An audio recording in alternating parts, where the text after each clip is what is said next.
종말론을 하다 보게 되면 천년왕국에 관해서 이 부분을 안 다룰 수가 없죠. 천년왕국에 관해서 우리 함께 말씀을 나누겠습니다. 먼저 천년설에 관해서 무천년, 그리고 후천년, 전천년. 근데 전천년은 역사 전천년설, 세대주의 전천년설, 이렇게 4대 천년설 나누고 있죠. 후천년설은 이것은 앞으로 열심히 우리가 복음을 전하고 그럼 이 세상이 평화가 될 것이다. 그런 세상이 되고 그리고 예수님 오실 것이다. 라고 주장하는 그런 천년설입니다. 이것이 등장하게 된 계기는 18세기, 19세기 조나단 에드워즈를 필두로 대부흥의 역사가 이뤘잖아요. 그렇게 되다 보니까 이렇게 교회들이 부흥하고 사회에 영향력을 끼치다 보니까 이 세상이 좋은 세상 되지 않겠느냐, 이런 얘기를 하면서 이 천천설을 주장하게 된 겁니다. 그러나 우리가 알다시피 세상은 갈수록 선해요, 갈수록 악해요. 갈수록 악하죠. 그래서 이 후천년설은 아예 우리 성경적인 천년설 안에는 포함시키지를 않습니다. 오늘날에는 자유주의 신학 안에서 이 후천년설을 주장하죠. 그분들 얘기는 복지, 인권, 이런 운동을 열심히 전개해서 이 세상을 좋은 세상 만들자라고 하는 것인데, 복지, 인권, 이런 운동을 투쟁을 해가지고 이 세상이 좋아지나요? 그럴 수가 없죠. 무천년설은 현천년설이라고도 얘기합니다. 그 말은 무슨 말이냐? 지금이 천년왕국이다라고 하는 것이죠. 예수 믿은 우리들이 지금 왕이고 천국에서 성도들이 왕노릇하고 있다. 그렇게 이분들은 주장합니다. 무천년설 말 그대로 천년왕국이 없다. 그러니까 실제적인 천년왕국 없고 영적으로 지금 성도들이 교회 신앙생활을 하는 자체가 천년왕국이다. 전천년은 두 가지입니다. 하나는 세대주의 전천년인데, 이 세대주의 전천년은 예수님 재림 이후에 천년왕국이 있다라고 하는 것은 분명합니다. 이거는 맞는 얘기인데, 예수님 재림 후에 천년왕국이 있게 되는데, 구약의 제사는 짐승을 제물로 드리는 것이죠. 그래서 천년왕국에서 짐승 제사까지 복원된다. 우리들이 예수님 믿음으로 예수님이 어린 양, 그분이 속죄제물이 되어서 저와 여러분들이 이제 구약의 제사, 제물을 드리지 않고 예수님 믿음으로 하나님께 나아가게 된 줄로 믿습니다. 이게 성경에 좀 오류된 부분들이 많이 있죠. 세대주의 전천년은 예수님 재림 후에 천년왕국이 온다라고 하는 걸 인정하는 것도 맞고, 예수님 재림 전 7년 환란이 있다라고 하는 것도 맞습니다. 그런데 7년 환란 시작되기 전 교회가 휴거된다. 그리고 7년 환란에 유대인들이 고통받는다. 그 유대인들이 고통받는 얘기를 기록한 것이 바로 요한계시록이다. 그러나 요한계시록은 복음서, 역사서, 서신서와 마찬가지로 신약, 교회 시대에 그래서 계시록 1장, 2장 넘어가 보게 되면은 교회의 편지를 쓴 것이고, 22장에 보게 되면 교회를 위해서 내 사자를 보냈다, 이렇게 말씀하는 교회를 위해 주신 말씀이지, 계시록은 유대인과는 관계가 없습니다. 물론 그 계시록을 보고 유대인들이 당할 마지막 때 어떠한 그들의 당할 일들, 이건 알 수 있지만 유대인들의 구원 계시를 준 것은 아니다. 이러한 부분들의 차이가 있습니다. 역사적 전천년은 예수님 재림 후에 천년왕국이 존재한다라는 걸 인정하고, 예수님 재림 전 7년 환란도 인정을 합니다. 그러면 앞에 우리들 현수막을 보게 되면은 맨 위에 제8차 개혁주의 전천년설이라고 그랬죠. 왜 역사 전천년이든지 하지 개혁주의냐라고 얘기를 하는 것은, 우리가 알고 있는 일반적인 역사 전천년설, 천년왕국의 실제적인 부분에 관해서는 동의하지만 여기에 여러 가지 부분에서 약간 차이들이 있습니다. 어떤 부분들이냐면, 예를 들면 천년왕국에서 예수님 왕이신 것은 일치하는데, 천년왕국에서 모든 성도가 살아간다. 즉 예수님 재림 이전의 성도들, 천국 가신 분들, 예수님 재림할 때 생존했던 성도들, 그들도 함께 천년왕국에 거한다. 그런 주장을 펼치고 있습니다. 그렇게 된다면은 천년왕국에서는 예수님 재림 이전에 죽은 분들, 그분들도 거기에서 부활한 몸으로 살아가고, 또 예수님 생존한 성도님들도 변화해서 살아가고, 변화나 부활은 똑같거든요. 부활은 뭐냐? 죽었다가 다시 살아나는 게 부활이고, 변화는 살아있는 상태에서 썩지 않을 몸을 입는 것이 변화거든요. 그런데 문제는 천년왕국에서 성경은 자손을 번성한다라고 나와 있거든요. 그러면 부활한 사람이 어떻게 자손을 낳아요? 이런 문제가 있습니다. 그래서 어떤 분은 뭐 하나님의 능력이면 할 수 있다라고 얘기하는데, 하나님께서 부활한 사람을 통해서 사람을 낳게 한다? 이런 부분에서 약간 공격 아닌 공격을 무천주부터 받고 있습니다. 이런 부분에도 여러 가지 부분들이 논란이 있는데, 자, 간략하게 하고 천년왕국에 관해서 먼저 왜 천년왕국이 있어야 되는가, 이 부분에 관해서 먼저 말씀을 드리도록 하겠습니다. 천지창조 하나님께서 이루셨고, 에덴 동산을 창설하셨고, 아담을 통해서 영광 받기를 원하셨는데, 아담의 범죄로 죽음이, 이제 사망의 왕노릇을 하게 됐습니다. 자, 여기서 여러분들이 이 부분을 잘 체크를 해야 돼요. 그 아담을, 첫 번째 아담인데, 아담의 범죄로 죽음이 왔다. 그래서 그 죽음의 문제를 해결하기 위해서 2000년 전 예수님께서 오셨죠. 그래서 인간의 죄를 대속하시고 인간의 죽음의 문제를 해결했습니다. 예수님 믿음으로 우리가 죽지 않고 영생을 얻게 되는 것이죠. 하나님과 이제 자녀로 하나님께 나아갈 수 있는 존재가 되었다라고 하는 겁니다. 그런데 여기까지만 지금 얘기를 하고 있는데, 개혁주의 안에서요, 하나 더 여러분들이 생각을 해보셔야 될 것이 있습니다. 하나님께서 아담에게 생육하고 번성하고 땅에 충만하라, 그리고 모든 생물을 다스리라, 이렇게 그에게 권한, 하나님께서 위임해 주셨죠. 모든 생물을 다스리고 통치하는 거예요. 땅을 정복하고. 그래서 아담이 처음에는 자기 앞으로 오는 짐승, 그 모든 짐승들의 이름을 다 줬죠. 그러니까 그 모든 짐승들의 이름을 줬다고 하는 건 단순히 이름을 진 것이 아니라 그 짐승들 각기의 특성이나 이런 걸 보고 그 이름을 진 것이죠. 그것은 아담에게서는 하나님의 지혜죠. 그 지혜가 많았던 거죠. 거기서 뭐를 알 수 있냐면, 에덴 동산에 사자가 있었을까요? 전 있었다고 봅니다. 우리가 지금 야수로 불리는, 맹수로 불리는 것들. 그럼 그때 그 야수와 맹수들이 아담을 해했나요? 쉽게 말하면 그게 모든 생물을 다스리고 통치하는 겁니다. 그런데 아담이 범죄하고 에덴 동산 쫓겨나고 노아 홍수 이후에 사람들이 고기를 먹게 되고 육식을 하게 되고, 사람들이 고기를 먹게 되니까 이제 짐승들도 약한 짐승을 잡아먹는 약육 강식의 세계가 되었죠. 지금은 야수, 이런 짐승들이 우리를 해요, 안 해요? 우리를 해야죠. 이것은 뭐냐면 창조 처음의 질서가 깨진 거죠. 아담의 범죄로. 그래서 성경에 분명히 너의 죄로 말미암아 짐승도 저주를 받았고 또 뭐도 저주를 받았다? 땅도 저주를 받았다. 지금 우리가 살고 있는 세상은 천지창조 때 세상과는 다르죠. 모든 게 파괴됐습니다. 대홍수로 인해 가지고 모든 것들이 다 질서들이 깨졌습니다. 그래서 그때부터 더위와 추위가 있었고, 그때부터 봄, 여름, 가을, 겨울이 있었다, 그 얘기죠.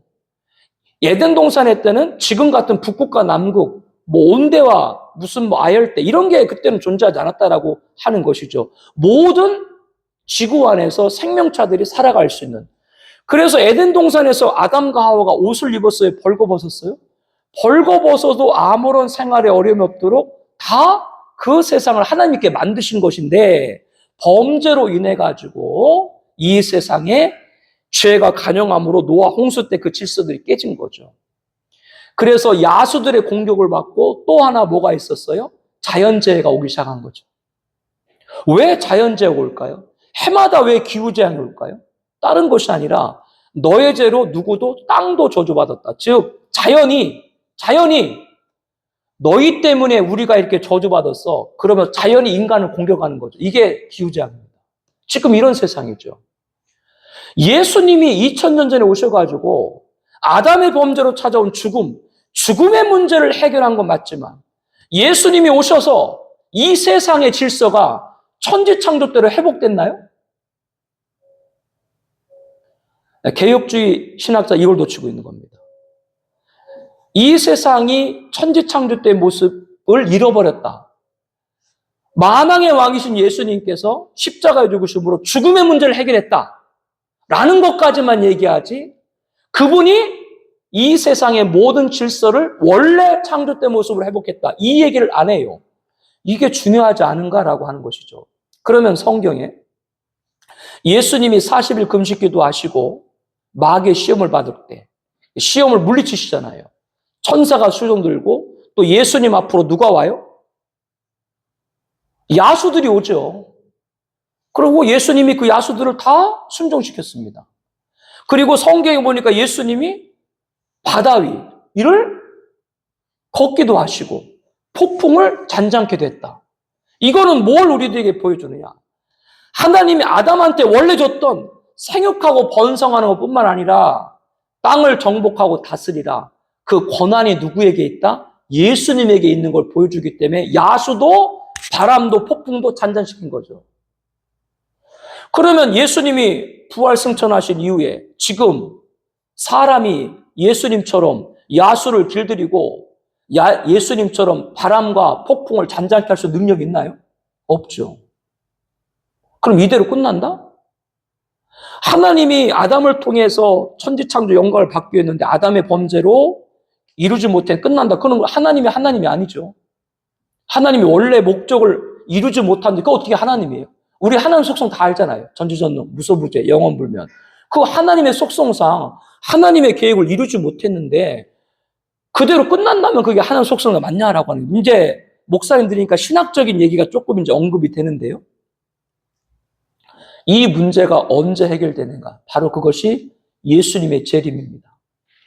예수님의 초림은 인간의 죄를 위해서 고난자와 구원자로 오셨지만 예수님의 재림은 심판자와 승리자로 오는 줄로 믿습니다. 그때 만왕의 왕으로 아담이 실패한 것을 마지막 아담이 예수님께서 다시 오셔서 이 모든 세상을 원래 불심판으로 다 심판하시고 난 다음에 원래 천지창조의 모습, 에덴의 회복을 통해 가지고 하나님의 창조의 영광을 올리게 되는 줄로 믿습니다. 고린도서 15장에 보니까 그 나라를 바칠 때 이게 첫 번째 천년왕국이 있어야 되는 이유입니다. 두 번째, 예수님이 만왕의 왕이신데 목사님들 예수님이 만왕의 왕으로 통치한 적이 있나요? 영적으로 다 통치하죠. 하늘, 심지어 이 지상, 지하까지도 다 하나님. 우리 세번역 사도신경에 원래 공인본문 해가지고 예수님이 옥에 가셨다. 그것까지 우리 사도신경에 다 넣지 않습니까? 그건 이 지하까지도 다 예수님이 통치한다라는 얘기인데요. 이게 영적인 것이지 이 세상에 예수님이 실제 통치한 적이 있나? 개혁주의 이걸 무시하는 거죠. 지금 이 세상을 통치하는 건 군왕들입니다. 만왕의 왕으로 영적으로 통치하는 것이지 실제적으로 통치한 적이 있나요? 만왕의 왕으로? 바로 아담한테 줬던 권한, 땅을 정복 다스리라. 그 만왕의 왕의 권한, 아담의 범죄를 이뤘지만 마지막 아담인 예수님께서 천년왕국에서 만왕의 왕을 통치한 줄 믿습니다. 이게 두 번째 천년왕국이 있어야 되는 것이고요. 세 번째, 하나님이 택한 유대인이 있고 그러나 지금은 저와 여러분들이 예수님 믿음으로 영적인 아브라함의 후손이 된 줄로 믿습니다. 그렇기 때문에 우리도 다 하나님의 자손인데 그럼에도 불구하고 이 유대인들은 이방인인 우리를 인정해요, 안 해요? 인정하지 않습니다. 뭐 지옥의 땔감 이렇게 부릅니다. 그러니까 지금도 저 전쟁에 저렇게 수많은 양민들을 무차별하게 살육을 하죠. 그러면 왕은 누구냐면 유대인과 이방인 모두에게 왕이 되어야 되죠. 그러면 지금 인류 역사 가운데 또 앞으로 역사 가운데 유대인과 이방인이 한 왕을 섬기는 날이 올 것인가? 바로 그게 예수님 재림한 천년왕국에서 유대인과 이방인, 에베소의 말씀이 나옵니다. 에베소 말씀에 분명히 원수된 중간의 장벽을 허물고 거기는 유대인과 이방인을 말하는 거거든요. 장벽을 허물고 유대인도 아니고 이방인도 아니고 한 새 사람을 만들어. 이게 에베소 말씀입니다. 그게 바로 천년왕국에서 한 주님을 한 왕으로 누가? 유대인 이방인. 그들이 같이 섬기는 것. 그래서 천년왕국이 있어야 된다는 것이죠. 지금 뭐 중요한 몇 가지를 이렇게 말씀을 드렸는데 천년왕국이 존재된다는 이유를 여러분에게 지금 설명을 드리고 있는 겁니다. 아담의 범죄로 천년왕국, 아담의 범죄로 천지창조가 올려드리지 못했다. 여기에 관해서 연구를 많이 하고 있지 않죠. 그냥 이대로 지내다가 예수님 재림하고 바로 천국 된다. 이렇게 지금 많은 분들이 알고 계시고 그렇게 이제 주장을 하고 계신데 이렇게 여러분들이 보면 되시겠습니다. 구약, 신약 있죠. 저는 5가지 시대로 나눕니다.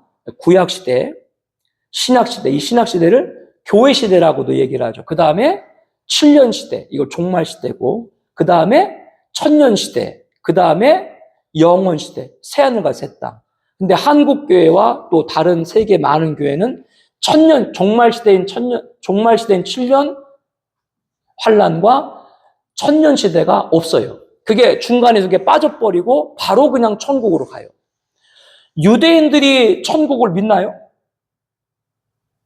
유대인들은 천국이 없습니다. 유대인들은 메시아지. 그 메시아는, 유대인들이 믿는 메시아는 신이 아니에요. 다윗 같은 왕이지. 그래서 세상을 다 정복하고 자기들이 다스리는 것이지. 그래서 그들은 메시아 왕국 이렇게 얘기를 하는 것이고요.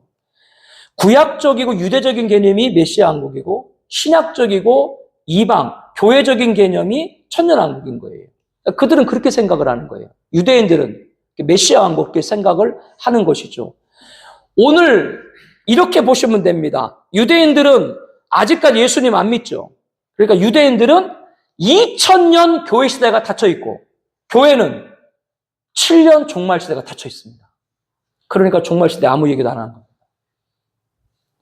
종말 시대 7년 환란 다 상징으로 놓죠. 그러면 7년 환란이 어디서 나왔는가라고 하는 것이죠. 신약에는 7년 환란의 말이 없습니다. 7년 환란의 근거는 다니엘서 9장 24절입니다. 이레의 언약 그리고 이레의 절반이 나옵니다. 근데 계시록에 보니까 1260일이 나오고 42달이 나오고 혹은 한 때, 두 때, 반 때가 나옵니다. 이거를 연결해 볼 때 7일에 한일해가 7년이죠. 그리고 일의 절반, 전사년만 있다는 얘기고 거기에 관해서 계시록에는 뭐라고 말씀하고 있다고요? 전사년반을 1260일, 후사년반을 42달로 얘기하고 있다라고 하는 겁니다. 이거에 관해서 이제 의견들이 충돌이 되는데요. 지금 여러분에게 계시록에 관해서 한 일회가 나온다. 그리고 계시록 7장에 보게 되면 한 때, 두 때, 반 때가 나옵니다. 죄송합니다. 다니엘서 7장에 보게 되면 한 때, 두 때, 반 때가 나옵니다. 계시록에도 12장에 한 때, 두 때, 반 때가 나옵니다. 똑같이 한 때, 두 때, 반 때 나와요. 이거에 관해서 한 때는 1년, 두 때는 2년, 반 때는 반년, 3년 반으로 보는 거예요. 다니엘서 7장에도 한 때, 두 때가 반 때가 나온다. 똑같이 기간이요. 이거를 많은 분들이 인정하지 않는데 그럼 목사님들께서 이거 한번 생각해 보세요. 다니엘 4장에 보게 되면 느부갓네살이 등장하는데 자기가 온 천하를 보고 기고만장을 해가지고 이거 다 내가 다 정복했다. 떵떵거리니까 하나님께 치시죠. 광이 돼가지고 이슬해졌고 손톱이 막 그 새 저것된 돼가지고 해가지고 7년 동안 풀을 뜯어먹고 광인이 되죠. 그런데 거기 보게 되면 제가 지금 7년이라고 그랬는데 거기에 나와 있는 7년을 뭐라고 표현하고 있어요? 7대. 그러면 다니엘서 4장에 나와 있는 7대를 7년으로 보는 거죠. 그거 7년으로 안 보는 분 계신가요? 그런데 다니엘서 4장에 나와 있는 7대는 7년으로 보는데 다니엘서 7장에 나와 있는 그 넷째 짐승 종말의 적글서를 말하는데 그때 성도들이 받을 고난에 관해서 한 때, 두 때, 반 때가 나오거든요. 여기서 충돌이 돼요. 목사님들이 똑같은 성경인데 다니엘서 4장의 7대는 7년으로 보고 다니엘서 4장의 7대는 7년으로 보고 다니엘서 7장에 한 때, 두 때, 반 때는 상징이다. 아니 왜 똑같은 성경에서 4장에 나와 있는 7대는 7년을 보고 7장에 나와 있는 한 때, 두 때, 반 때는 상징인데요. 이게 바로 첫 시간에 말씀한 것처럼 종말에 가면 다 상징을 얻습니다. 7년 환란은 7일의 다니엘서 말씀에 시작을 하고 있고 그것이 전사년반인 한일의 절반과 한때 두때 반때인가 이것이 계시록에 보게 되면 1260일 마음도 나눠있다. 이게 7년 환란입니다. 그런데 어떤 분들은 7년 환란이라고 그러고 어떤 분들은 왜 7년 평화주의 얘기하느냐. 7년 환란이라고 얘기하는 이유는 마태복음 24장 종말장이라고 그러죠. 예수님께서 그 마태복음 24장에 보게 되면은 환란의 시작, 재난의 시작, 그리고 환란의 중간에 다니엘이 말한 바 멸망에 가증한 거 섰거든. 그것은 다니엘서 성경에 보게 되면 하늘의 절반이 지난 시점에 예루살렘 성전에 가증스러운 걸 쓴다. 그 얘기를 연결한 거거든요. 그러니까 환란의 중간에 나와 있고 또 마태복음 14장에 보게 되면 환란 후. 마태복음을 연결해 보게 되면 환란의 시작과 환란의 중간과 환란의 후가 나와 있다. 이것이 바로 뭐예요? 7년 환란을 말하고 있다라고 하는 것이고 그렇기 때문에 7년 환란이에요. 즉 7년 환란은 누가 등장으로? 적그리스도 등장으로 시작되는데 종말에 깨어있는 교회는 진리를 사수하는 교회는 적그리스도를 보고 저자가 적그리스도다라고 이렇게 외칠 것이고 그들에게 뭐요? 이제 7년 환란이 되는 것이고 그러나 배교에 빠진 지금까지 쭉 말씀드린 것처럼 배교에 빠진 음료의 교회 지도자들은 적그리스도에 의해 가지고 세계 위기가 평화로 체결됐기 때문에 7년 평화조약이다 이렇게 얘기하는 거예요.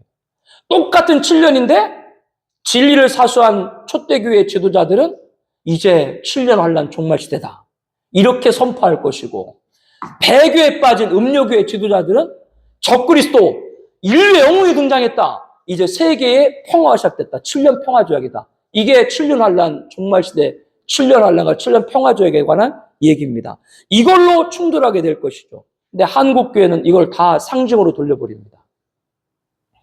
그러므로 그 7년 환란이 있을 사건과 이런 계시에 관한 말씀인 요한계시록을 닫고 있고 연다고 하더라도 그냥 교회 시대로 해석하는데 머물고 있다라고 하는 것이죠. 그 7년 환란은 뭐냐? 다른 것이 아니라 정리를 하면 예수님 재림 전 그 재림을 맞이할 준비를 하는 겁니다. 성경에 보게 되면 하나님의 일을 하실 때 항상 준비하고 하나님의 일을 하도록 한 줄로 믿습니다. 노아 방주 대홍수를 보게 되면 하나님이 미리 알리셨죠. 준비하게 했죠. 노아가 안 외쳤겠어요? 외쳤겠지. 들어도 안 믿는 사람은 안 믿는 것이고 그 말씀을 받는 자는 받게 되는 줄로 압니다. 그래서 계시록 16장에 보게 되면 벌거벗음을 당하지 말라라는 말씀이 나옵니다. 뭘 벌거벗음을 당하지 마요? 진리의 옷을 벗지 말아야 되지. 예배 옷을 벗지 말아야 되죠. 신앙의 옷을 벗지 말아야 되지. 벌거벗은 수치를 당하지 않아야 된다라고 하는 것이죠. 그리고 나서 뭐가 임하는 거예요? 예수님 재림이 있고 예수님 재림에 관해서 심판에 관해서 여러 가지 얘기가 있는데요. 심판이 불심판이다. 불심판이 뭔가?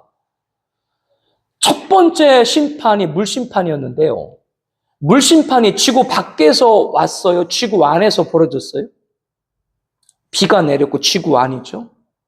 물층, 하늘의 강, 궁창의 물 이거를 뭐 인정하는 분도 계신데 안 인정하고 계신데 하나님이 원래 만든 세상에는 하늘의 강이 있었다고 그랬대요. 궁창 위의 물. 그렇기 때문에 거기에서 우주에서 쏟아지는 여러 유해한 것들을 막아줬기 때문에 당시에 천수를 한 거죠. 그런데 대홍수 때 그게 다 깨졌죠. 땅 속에 있는 샘도 다 깨지고 하늘에 있는 궁창 위에 물층, 하늘의 강도 다 깨지고 그래서 첫 번째 심판도 이 지구 안에서 벌어졌다. 그러면 마지막 불심판이 지구 밖일까요? 지구 안일까요? 뭐 유성이 와서 뭐 충돌한다 이렇게 뭐 얘기가 있는데 성경을 보고 얘기해야 되죠. 그러니까 베드로후서 3장에 보게 되면 멸망할 날을 위해서 불을 간직했다. 멸망할 날을 위해 불을 간직했다. 지구를 보게 되면 지표가 있고요. 지각, 우리가 밟고 있는 땅. 이거는 3%밖에 안 됩니다. 그리고 멘틀, 거의 70% 넘게 멘틀. 멘틀은 뭐냐면 바위 같은 게 막 녹아있는 형태. 그래서 화산이 폭발하게 되면 마그마가 나오는데 그 마그마가 돌 같은 게 녹은 거잖아요. 멘틀이고 그 안에 외액이 있고 외액 안에 내액이 있죠. 그 안에 뭐 또 다른 층이 있다. 이렇게 이제 뭐 요즘 최근 과학자들이 얘기하는데요. 근데 그 안에는 내액이 온도가 6,000도. 태양에서 지구로는 만듭니다. 그런데 6,000도 불덩어리인데 이게 고체 상태예요. 왜냐하면 주변에 있는 외액이 북극같이 아주 차가워요. 차갑기 때문에 불덩인데도 이게 고체처럼 이렇게 되어 있는 거예요. 왜 지구 안에 이 불덩어리가 있을까? 베드로후서에 보게 되면은 마지막 멸망의 그 불덩어리를 간직했다. 그래서 계시록과 연결해 보게 되면 그게 터지는 것이죠. 불바다가 되는 것이죠. 뭐 이런 얘기를 하면 그 뭐 상상이다 뭐다. 불덩어리가 그래서 내액이 있단 말이야. 그 내액이 왜 있는데요? 여기서 이제 예정론과 이런 차이가 있는데요. 하나님이 지구를 만드셨는데 그럼 그때부터 내액을 만드셨을 거 아니에요. 그때 내액이 없었을까요? 왜 만드셨을까? 이런 얘기예요. 하나님이 천지를 창조하시고 아담을 만들었는데 여기서 이제 조금 신학 충돌이 있습니다. 그러면 아담이 하나님 말씀 명령을 거역을 하고 불순종할 걸 하나님이 아셨을까요? 모르셨을까요? 그리고 하나님께서 이미 아담이 범죄를 하시고 예수님까지 오실 수밖에 없는 그 하나님의 구원을 이미 태초 이전에 계획을 하셨을까 안 하셨을까요? 그러면 천국과 지옥도 이미 있었을까요? 없었을까요? 여기서 조금 뭐 신학 차이가 있습니다. 저는 하나님이 아담 만들기 이전에 이미 아담이 범죄할 것도 다 알고 그래서 아들을 독생자를 보낼 수밖에 없고 저는 거기를 지지합니다. 목사님들은 다르신가요? 하나님이 전지전능하신데 아담이 범죄할 걸 모르고 아담을 만들었겠어요? 그럼 왜 만드셨겠어요? 그러니까 내가 너희를 사랑한다. 너희들 나를 믿어야 된다. 이게 하나님 메시지죠. 그렇다면 이미 천지창조할 때 지구를 심판할, 불심판할 불덩이도 안에 갖고 있는 것이죠. 여기서 이제 우리 총신대학교 신학대학원의 교수 가운데 이한수 박사가 계신데 거기 뭐 공부하신 분들 계시고 대표적인 우리 바울 신학의 권위자입니다. 이 앞에 교회를 개척하셨어요. 그러다가 한 2년 하시다가 어떤 일이 계셔가지고 다른 데로 가셨는데요. 은퇴하시고 개척을 하셨거든요. 그분이 무천년주의자셨거든요. 그러다가 은퇴 끝나고 얼마 남지 않아서 역사 전천년으로 옮기셨어요. 대단한 일이죠.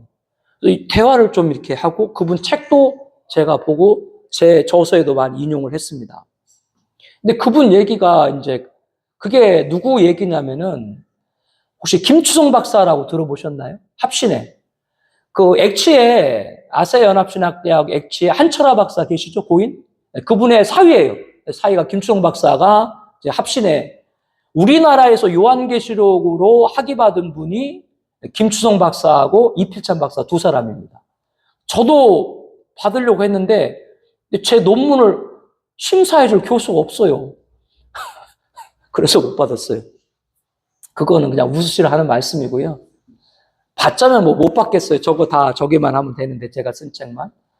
그 김추성 박사도 그 얘기를 하는 것인데 예수님이 재림할 때 계시록 19장에 보게 돼 백마탄자 예수님 재림을 하시고 재림을 할 때 그때 이제 심판하는데 거기 보게 되면은 그 짐승 나온 적그리스도죠. 적그리스도와 짐승을 교회로 알고 배격해서 짐승을 경배하게 된 거짓 선자와 이들을 심판하거든요. 그리고 짐승을 적그리스도를 산처럼 유황불에 던져버려요. 그러니까 하나님 예루살렘을 건드린 그래서 적그리스도 계시록 11장 2절에 보게 되면 거룩한 성 예루살렘을 42달간 후사년반 핍박한다. 예루살렘을 손대면 그 사람들은 비참하다. 오전에 말씀드렸죠. 이 말은 무슨 말이냐? 예루살렘을 손대는 건 하나님을 대적하는 걸로 보는 거예요. 왜? 예루살렘 하나님이 정했기 때문에. 이거를 교회 시대의 개혁주의 교회로만 보지 말라 그랬어요. 교회 시대의 교회는 성전은 우리지만 하나님이 택한 유대인들 그대로 있는 거예요. 단 구원의 시기가 지금 아닐 뿐이지. 그때로 좀 가고 있는 거고요. 요거를 좀 잘 구분을 하시다라고 말씀드리고. 그리고 적그리스도를 도와줄 세상 임금, 세상 군대 이들을 심판해요. 그러니까 이분들 책을 보게 되면 예수님이 재림을 하셔도 적그리스도와 거짓 선자와 그들을 도왔던 세상 인과 세상 군대들만 심판하지 나머지 불신자는 다 산다. 계시록 6장에 보게 되면 첫째인, 둘째인 쭉쭉쭉 나오는데요. 여섯 번째 인을 띠며게 되면은 이 지구 완멸이 나오거든요. 계시록 그 6장에 보게 되면요. 여섯 번째 인 때요. 그때 보게 되면 왕들, 귀족들, 큰 자, 작은 자 모든 사람이 다 그 어린 양의 진노를 피할 수 없다. 그리고 계시록 18장 또 16장 말씀을 보게 되면 이 바벨론, 이 모든 지구가 다 멸망한다. 이렇게 기록되어 있거든요. 이 지구가 멸망당하는데 살아남을 사람들이 어디 있어요? 살아남는 딱 한 사람, 딱 한 부류. 예수님 재림할 때 공중 휴거된 사람들. 무천년은 휴거 인정하지 않습니다. 휴거 없다라고 얘기합니다. 그러면 왜 휴거가 있는가? 다른 게 아닙니다. 휴거가 있는 건 예수님이 재림할 때 불심판, 그 불심판에서 건지기 위해서 자기 백성을 이끄는 거예요. 다른 이유가 있지 않아요. 다른 이유가 있는 게 아닙니다. 그 나머지 불신자는 다 불심판에 죽임을 당하는 것이죠. 아니 예수님 재림했는데 불신자가 살아남는다. 그럼 예수님 재림 왜 하는데요? 그러니까 이 주장은 어디에 근거예요? 이 지구의 마지막 불심판, 그 불심판 자체를 상징으로 보는 것이죠. 이 지구가 멸망당하지 않는다. 이 지구가 천국이 된다. 거기서 이제 21장이 그 얘기입니다. 거기 보게 되면 새하늘과 새 땅이 나오고 거룩한 성 새 예루살렘이 나오는데 거기 거룩한 새 예루살렘이 나올 때 이걸 보니까 신랑을 위해서 단장한 신부 같다. 그러니까 신부 여자. 이 헬라어 때 교회가 여자잖아요. 그 저기 명사가요. 그러니까 그거를 교회로 보는 거예요. 그러니까 거룩한 새 예루살렘은 교회다. 그러니까 이 세상이 교회가 된다. 이 세상이 정말로 저 교회 공동체다. 여기서 어떤 차이가 있냐면요. 거룩한 새 예루살렘이 교회, 여자, 헬라 원문의 그거와 연결할 것인가? 아니면 거룩한 새 예루살렘을 보니까 너무나 아름다운데 그 아름다운 거룩한 성 새 예루살렘을 표현하려고 하니까 인간의 말 가운데, 인간의 언어 가운데 가장 아름다운 걸 표현할 수 있는 것이 신랑을 맞이할 단장한 신부가 가장 아름답기 때문에 천국을 그렇게 표현한 거다. 이렇게 얘기를 우리는 하는 거고요. 아까 말한 그분들은 뭐라고 말씀한다고요? 거룩한 새 예루살렘이라는 건 교회다. 이 세상이다. 그러니까 그분들은 뭐예요? 이 세상에 심판이 없는 거죠. 이거 차이예요. 니누얼 갱신이냐? 엔드 끝이냐? 이건 목사님들이 잘 성경을 연구해 보세요. 그러면 앞에 말씀을 쭉 연결해 볼 때 하나님이 불의, 죄악을 하나님이 심판하시는가? 갱신으로 바꾸시는가? 라고 하는 것이죠. 이 부분을 잘 봐야 됩니다. 어떤 분들은 노아 홍수 이후에 아직까지 하나님의 심판이 없었기 때문에 마지막 심판 없다, 불심판 없다, 문자로 심판 없다 이렇게 말씀하는데 계신데 성경을 잘 봐야 되죠. 진노를 네 머리에 쌓고 있다. 첫 번째 노아 홍수가 죄가 찼을 때 아담 범죄 이후에 죄가 차고 찼을 때 노아 홍수 때 그때 심판을 대홍수를 하신 것이고 그때부터 지금까지는 뭐요? 하나님께서 인내로 기다리는 것이죠. 아직도 악인들이 돌아오기를 기다리는 것이죠. 이게 다 성경의 말씀이잖아요. 그들이 회개하기를. 그때까지 하나님의 진노를 쌓고 계시는 것이지 심판이 없는 게 아니다. 이거를 신학자들이 놓치고 있어요. 그러니까 목사님들이 볼 때 그럼 목사님의 성경을 보셔야 돼요. 과연 심판이 없는 것인가? 아니면 하나님이 정하신 마지막 날까지 심판을 쌓고 있는가? 왜 악인들이 득세할까? 왜 의인들은 고난받을까?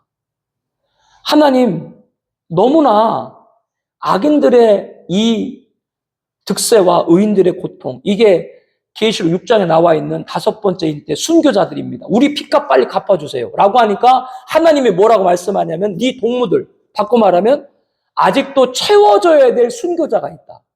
의인들의 헌신, 의인들의 순교가 있어야 된다. 두 가지입니다. 하나님이 정하신 의인들의 순교 피가 있고 하나님이 정하신 죄인들의 악에 채워져야 될 것이 있는데 하나님이 정한 의인들의 피가 차고 악인들의 죄악이 차면 그때 누가 오세요? 예수님 재림하셔서 의인들을 보응하시고 악인을 심판할 줄을 믿습니다. 이게 재림입니다. 그런데 자꾸 심판 없다고 얘기해요. 우리 신학부에서 신대원에서 공부할 때 심판에 관해서 우리 솔직히 공부한 적 있나요? 뭐 교수님들이 뭐 말씀하시는 것이 뭐 있나요? 개혁주의 자꾸 얘기를 하는데 이 영미 신학자 그리고 화란 계통의 이 신학자들 또 독일 다 포함해서 여기는 다 개혁주의는 대부분 교회 시대를 연구한 신학자들이에요. 교회 시대를 연구한 신학자들이지 그분들은 종말 시대를 연구한 신학자들이 아닙니다. 어떤 분들은 칼빈이 요한계시록을 해석하지 않았으니까 우리도 하면 안 된다. 칼빈이 무천년주의이기 때문에 우리도 무천년주의 된다. 이렇게 말씀하시는 분들이 계신데 박윤선 박사께서 그렇게 말씀했습니다. 박윤선 박사님께서 그 얘기를 하면서 역사적 전천년이 오히려 칼빈주의에 부합한다. 아니 칼빈은 무천년인데 왜 전천년이 역사적 전천년이 칼빈주의에 부합하는가? 그 이유는 칼빈주의는 성경이기 때문에 성경에 있는 말씀으로 돌아가는 거기 때문에 역사적 전천년이 뭐예요? 성경에 말한 종말론이기 때문에 역사적 전천년을 말하는 것 또한 뭐예요? 칼빈주의다. 박윤선 박사는 그렇게 얘기했었습니다. 그리고 아까 뭐 7년 환란 여기서 이제 목사님들이 참 조금 조심스러울 거예요. 왜냐하면 나가면 제가 속한 노예에도 저 이전 목사 세대주의야 뭐 이런 분들 계세요. 나는 죽으라고 책 써서 주는데 고맙단 말도 하나도 안 하고 뒤에 저 세대주의야 이런 분들 계세요. 고맙다 말 들으려고 하는 것도 아니고요. 우리 존경하는 목사님들에게 드리는 건데 박윤선 박사님이 그렇게 얘기했습니다. 요한계시록 서문에 성경 66권을 다 주석하셨잖아요. 이게 참 보배 같은 분입니다. 네, 박윤선 박사님 같은 분이 참 가장 첫 번째 주석하신 게 계시록입니다. 그때 일본에서 당시에 미국까지 배 타고 가셨대요. 배.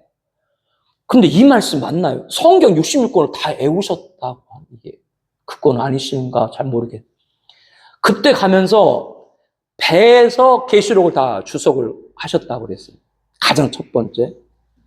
거기서 이렇게 썼어요. 방금 말한 천년왕국, 7년 환란 이게 나오면 세대적 공격받는데 박윤선 박사님 뭐라고 서문에 썼냐면 어떠한 부분을 논지를 말할 때 우리와 다른 신학적 입장에 있는 사람들의 논지를 쓸 수도 있다. 그러나 그렇다고 그 신학적 있는 사람들의 얘기를 전적으로 다 지지한다는 거 아니다. 이 말은 쉽게 풀면 나와 다른 신학적 입장에 있는 분의 얘기도 성경적인 것만 받아들여야 된다. 그 얘기거든요. 이게 한국교회 목사님들 특별히 종말론에 필요합니다. 한마디 딱 듣고 저거 세대주의네? 이렇게 얘기해버리고 딱 뒤돌아서게 되면 그것은 성경적인 진짜 개혁주의 자세가 아니죠. 개혁주의는 성경으로 돌아가는 건데 내가 원치 않아도 성경이라면 따르고 연구하고 증거해야 될 것이 우리 목사의 자세인 줄 압니다. 조심스럽게 말씀드리면요. 천년왕국에 관해서 쭉 좀 얘기를 드렸는데 거기 7쪽에 보게 되면 그런 말이 있죠. 유토피아라는 말이 있죠. 신앙공동체 빌리지 말이 있죠. 인권복지 있죠. 자, 아까 여러분 말씀드릴 때 신학적이고 교회적인 개념이 천년왕국이고 구약적이고 유대적인 개념이 뭐라 그랬어요? 메시아왕국. 그들은 메시아가 와서 세계를 정복하고 자기 다스린다. 이게 천년왕국의 말씀이 예수님께서 이사야서를 인용을 하시잖아요. 눈먼 자를 보게 되고 포로된 자가 자게 되고 주의 은혜를 비칠 거다. 이 말씀이요. 구약 성경에 보라 우리가 말일에 여호와의 산에 올라가자. 칼을 쳐서 보습을 만들고 창을 쳐서 낫을 만들자. 다시는 전쟁 연습이 없고 여호와라는 지식이 물이 받았던 그게 도대체 어느 세상인데요. 어린 양이 이리와 뛰놀고 애들이 독사골에 손 넣어도 물지 않고 사자와 어린 양이 함께 사자가 소처럼 풀을 뜯어먹고 그 얘기가 어느 나라 얘기인데요. 에덴 동산에 하나님이 원래 우리 만들 때 사람한테는 씨 맺는 채소, 과일 그리고 다른 짐승에게는 푸른 식물. 그렇기 때문에 에덴 동산의 사자도 뭘 먹었어요? 풀을 먹었죠. 그 이사야에서 나와가지고 갑자기 그 나라가 오는데 그 나라에 갑자기 사자가 소처럼 풀을 뜯어 먹을 거다. 어린 양이 아이들이 독사울에 손 넣어도 물지 않을 거다. 사막에 꽃이 피고 강 내리라. 이게 도대체 어떤 나라인가? 천국을 그렇게 말하나요? 그게 바로 천년왕국입니다. 그러면 왜 방금 말한 그러한 천년왕국의 구체적인 모습이 이사야서라든가 구약에만 많이 기록되는가? 그건 다른 것이 이유가 아니고요. 유대인들에게는 천국이 없습니다. 유대인들에게는 천국이 천년왕국이고요. 즉 유대인들에게는 초림이 있어요, 없어요? 알아요, 몰라요? 몰라요. 유대인들에게는 예수님의 재림이 초림이고 천년왕국 그들에게 뭐요? 그들이 생각하는 메시아 왕국인 거예요. 그렇기 때문에 구약은 뭐요? 유대인들한테 계시고 이게 신약이 와서 예수님께서 회개하라 천국에 가까웠느니라 신녀에 관한 자는 복이 있는 천국이 저들 것이며 신약적으로 천국을 해석한 건 이방인한테 준 것이고 이 구약과 신약의 종말 계시를 분리를 하고 잘 이해를 해야 됩니다. 나중에 물론 유대인들도 뭐요? 천국에 다 들어가겠죠. 그러나 구약에는 유대인들에게는 뭐만 계시되어 있다? 유대인들에게는 예수님의 재림과 천년왕국만 계시되어 있다. 우리들이 볼 때 초림이 구약에 예언되어 있지 않다는 것이 아니고요. 유대인들이 봤을 때 구약은 뭐예요? 그들에게는 초림을 몰라요. 그들에게는 재림이 그냥 초림인 거예요. 그리고 메시아 왕국이 그들에게 뭐예요? 최종적인 그들의 나라예요. 이 부분을 여러분들이 혼돈하시면 안 되고 목사님들이 에덴의 회복 그러면 천국 그러죠. 맞아요. 천국 에덴의 회복이요. 근데 제가 아까 천년왕국도 에덴의 회복 그랬죠. 어떤 차이가 있느냐? 여기서 잘 들으셔야 돼요. 천년왕국은 에덴이 실현되는 것이고 천국은 에덴이 영원함을 입는 거예요. 무슨 말이냐? 천년왕국은 무한한 나라가 아니에요. 영원한 나라가 아니에요. 천년 동안 마귀가 없고 죄가 없는 에덴 동산의 모습이 그대로. 거기다가는 사람들은 하나님 원래 만들었던 아담이 영생체인가요? 아니죠. 우리가 똑같은 인간이죠. 몸이죠. 단 죄가 없으니까 죽음이 없었던 것이죠. 범죄 이전에요. 그 몸을 입는 것이고 천년왕국은 그렇기 때문에 에덴 동산이 그대로 실현되는 거예요. 진짜 나무가 있고 그래서 그 나무를 심어도 누가 그 나무를 따먹자고 이사야 나오잖아요. 건축 집을 줘도 누가 그걸 빼앗지 않고 상실이 없고 죽음의 상실 천년 동안 그대로 실현되는 것이고 천국은 뭐요? 12실과 주렁주렁. 그 말은 뭐냐? 12달마다 주렁주렁 맺는다는 것이 아니라 그 열매를 하나 따먹어도 뭐예요? 열매가 어떤 분은 천국에서 아무것도 안다는 건데 왜 아무것도 안 해요? 천국에서 다 우리들이 기쁨이 있고 감사가 있고 찬양했는데 그 열매를 따먹어도 열매가 또 열고 또 열고 영원한 것이죠. 에덴이 실현이 천년왕국, 에덴이 영원함을 입는 게 천국이다. 똑같은 에덴의 회복이지만 이렇게 분리를 해야 됩니다. 그런데 아까 말했던 그거를 이스라엘은 메시아 왕국으로 보는 것이고 여호와의 증인은 여러분들 그 파수대 이렇게 보시면 거기 보게 되면 뭐 호랑이하고도 밖에 눕고 있잖아요. 그들은 영적인 걸 부정하잖아요. 유토피아. 여호와 증인은 그거를 유토피아로 보는 것이고요. 그리고 무천년주의 입장에 있는 분들은 눈먼 자를 보게 하고 포로된 자를 자유하게 하는 그 말씀을 따라서 복지단체, 복지사업으로 가는 것이고요. 그리고 뭐뭐뭐 운동하는 사람들 어디 동네에 전체를 사가지고 거기에 기독교 학교도 세우고 기독교 회사도 만들고 공동체 그분들은 천년왕국을 뭐요? 그 빌리지로 그렇게 그분들이 생각하는 것이고요. 우리들은 뭐요? 예수님 재림 후에 만왕의 왕 통치할 천년왕국.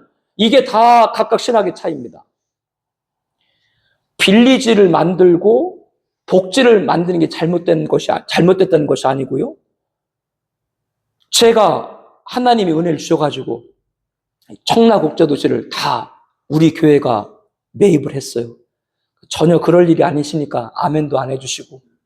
그래서 여기서 기독교 학교도 세우고 우리 아이들 잘 가르쳐서 말씀으로 여기다가 회사도 만들고 했어요. 그러면 그렇게 만들었다라고 쳤을 때 기독교 신앙 공동체 빌리지를 만들었다고 했을 때 그러면 그 안에 범죄가 없을까요? 인간이 있는 곳인데요. 천년왕국을 혼돈하는 거예요.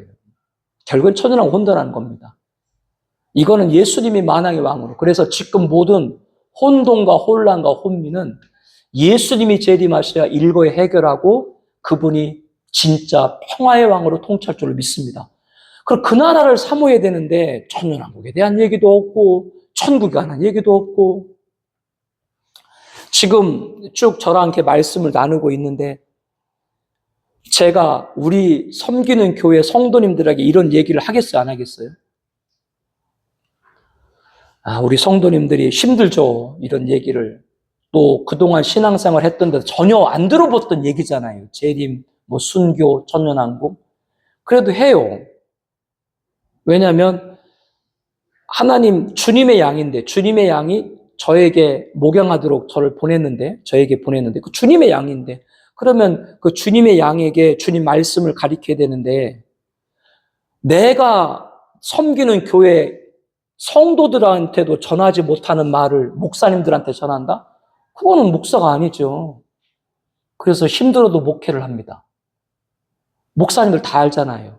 요즘 이런저런 이유로 목회 여러 각도로 하잖아요. 어떤 뭐 직장 갖고 어떤 분은 뭐 일주일날 뭐 하루만 뭐 나오고 뭐하고 다 하는데 어려워서 그렇게 하는 거 인정되지만 어렵고 힘들어도 성도들 한 사람 한 사람 놓고 기도하고 매달 임대료로 수없이 나가도 그 허리띠 졸라면서 임대료 내면서도 그 무릎 꿇고 기도하고 성도들한테 성도가 많던 죽던 1시간 말씀, 2시간 말씀 준비하고 그렇게 목회 현장에서 하는 사람들이 하는 것과 이거 힘들고 저거 힘드니까 뭐 일주일에 한 번 뭐 교회하고 뭐 이렇게 하고 저거 하고 또 뭐 자기 직장에서 일하고 뭐 하고 이렇게 하는 거하고 우리들 차이를 알잖아요.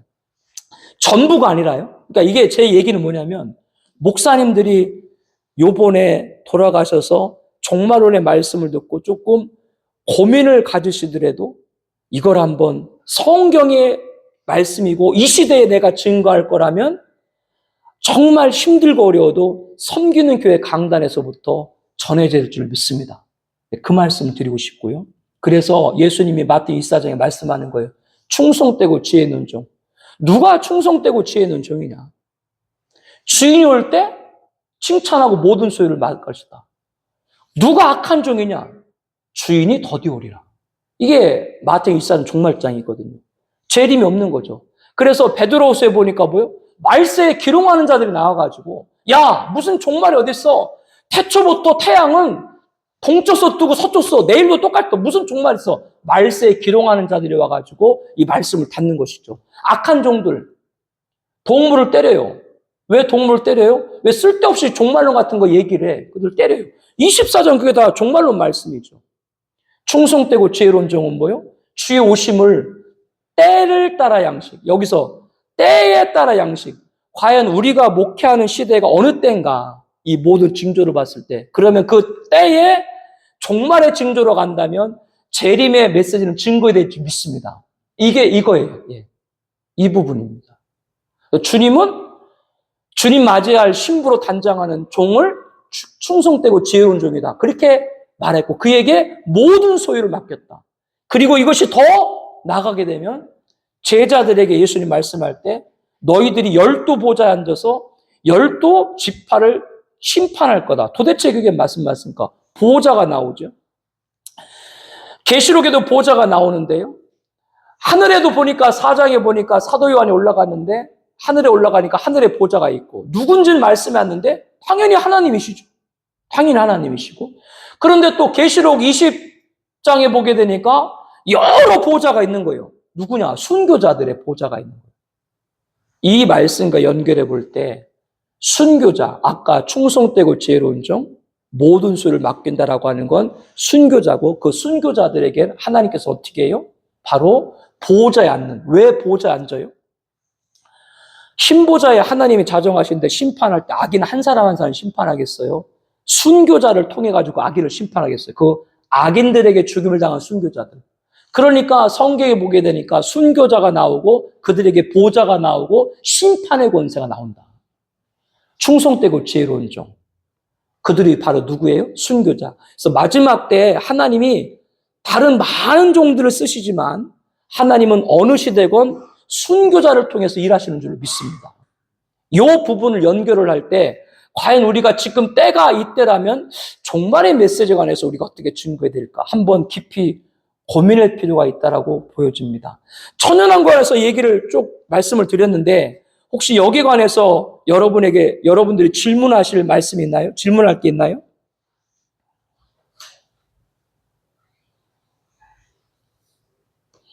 예, 그런 거 7쪽에 보게 되면 재림 나와 있죠. 이거 이제 마치고 계시록 전장 한번 쭉 강의 요약하도록 하겠습니다. 지금까지 쭉 드렸던 말씀이에요. 과연 한국교회가 교리적 재림에 있을 뿐이지 역사 재림을 잊고 있는가라고 하는 겁니다.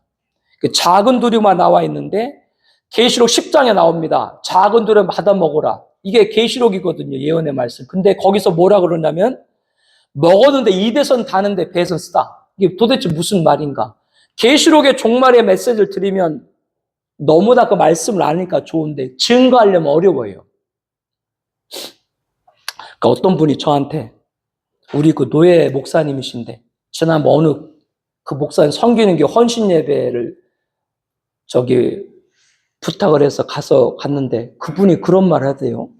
이전 목사 보게 되면 광야에서 외치는 세례요한 같대요. 그런데 속으로 맞습니다. 제 영어 이름이 존입니다. 예, 요한입니다. 맞습니다. 재림에 주님의 길을 예비하는 종입니다. 그렇게 그 말씀 드렸는데 작은 두루마리를 받아 먹으니까 입에선 달아요. 배에서. 그러니까 광야에서 외치는 자죠. 세례 요한에 증거할 때 얼마나 고독했습니까? 그 말씀을 증거할 때. 특별히 계시록의 말씀은 써요. 증거할 때요. 알아주지 않아요. 다시 예언하리라. 이 계시록을 받아먹고 10장에 보면 다시 예언하리라 했는데 다시 예언하리라의 핵심은 뭐라고 말씀드렸어요? 이거는 불신자가 아니라 신자다. 다시 예언이니까. 그럼 왜 신자한테 다시 예언이냐? 그것은 뭐라 그랬어요? 영원한 복음. 14장에 보니까 즉 초림만 알고 있는 성도들에게 뭐예요? 재림. 초림과 재림이 영원한 복음 함께다. 이렇게 계시록 말씀하고 있습니다. 그래서 14장에 보게 되면 이한낫, 큰 낫을 갖고 곡식, 예수님이죠. 그거는 성도고, 그리고 포도, 익은 포도, 그거는 불신자죠. 예수님 심판 때 모습. 영원한 복음을 들으지 않으면 14장에 보게 되면 그들은 결국 뭐요? 악인의 포도에 심판받을 수밖에 없습니다. 아까 리셋 엔드라고 구별해서 말씀을 드렸죠? 자꾸 이 세상이 갱신된다. 나는 그 말을 좀 이해를 잘 못하겠어요. 지금 우리들이 범죄자들을 가두는 것이 교도소잖아요. 근데 교도소인데 이 교도소의 원래 이름이 형무소잖아요. 형무소란 말은 강제로 노역, 그러니까 강제로 노역을 시켜가지고 사람을 변화시킨다라는 얘기가 형무소인데 이게 인권이 발달하면서 사람은 강제 노역이 아니라 사람은 잘 교육시키면 사람은 변화된다 그래서 교도소로 바뀐 거잖아요. 그럼 교도소로 바뀌어서 뭐 사람이 들어가가지고 변화돼서 나왔나요? 더 범죄를 배우고 나오죠? 나는 이 세상 갱신다는 건 이해를 못 하겠습니다. 목사님들 여기 목회 20년, 30년, 40년 하셨는데 성도님들 10년, 20년 변화된 분들도 있지만 어떤 분들 10년, 20년 가르쳐도 변화되나요? 어떤 분들은? 근데 어떻게 갱신된다고 난 이게 도대체 어디 성경을 갖고 근거로 얘기하는지 모르겠어요. 이 세상 심판입니다. 마지막 죄악의 끝은 심판입니다. 그러나 그 심판은 우리 영광이다. 왜? 우리의 믿음을 확인될 것이고 그 후에 에덴의 복인 천년왕국에서 우리들이 입성해 살아가게 될 것이다. 이것이 큰 영광인 것이죠. 그리고 뭐요? 새하늘과 새 땅 천국이 진행된다고 하는 겁니다. 천국에 관한 얘기할 때 꼭 제가 말씀드린 거 한 가지인데요. 우리나라 10대 교회 안에 있는 일입니다. 거기는 부목사님들이 한 200명이 넘으니까 수석 부목사님 그 위치에 계신 분이죠. 특별히 이제 그 교회는 문화사역을 많이 하거든요. 그러니까 연예, 계통에 있는 분들, 예술인, 뭐 조각가, 미술가 이런 분들하고 교제가 많아요. 그러니까 그거를 세신자 파트와 그걸 담당했는데 어떻게 이제 그 목사님께서 예술 쪽에 담당하다가 한 조각가죠, 한 미술이죠, 여자분하고 불륜이죠, 스캔들이 벌어진 것이죠. 그런데 스캔들은 스캔들인데 벌어져가지고 교회에서는 당장 이제 그분이 그 목사 안수 받은 곳, 그러니까 그분이 미국 분이세요, 한국인데 그래서 학교도 미국서 나왔고 목사 안수도 미국서 다 받았어요. 그러니까 거기에 통보해서 바로 다 면직을 시켰는데 근데 이 여자분이 그걸로도 이제 분이 안 풀리셨는지 그걸 언론에 공개를 해버렸네. 근데 그 공개 내용에 저는 뭐가 충격이었냐면 불륜은 불륜이고 잘못된 건 잘못된 건데 뭐 자기가 이혼하고 결혼할 거다 막 이렇게 얘기하면서 자기를 이렇게 했다 뭐 그런 얘기 쭉쭉쭉 나오는데 거기 얘기 가운데 뭐가 나오냐면요. 어느 날 이분이 미국 라벨 목사님 얘기를 하더라. 러브 윈즈라고 하는 사랑을 이긴다라고 하는 책이 있는데 그 책을 인용하면서 부처와 이렇게 성인들이 있는데 이들이 어떻게 지옥에 가겠냐. 그러니까 하나님은 사랑이시기 때문에 지옥이 없다. 그러니까 그 언론 기사에 그 여자가 폭로한 기사 가운데 그 얘기가 나온 거예요. 저는 스캔들 불륜이 그게 충격적인 것이 아니라 우리나라 10대 교회 안에 있는 목사가 지옥이 없다라고 가르치고 있다. 그럼 다른 교회는 없을까?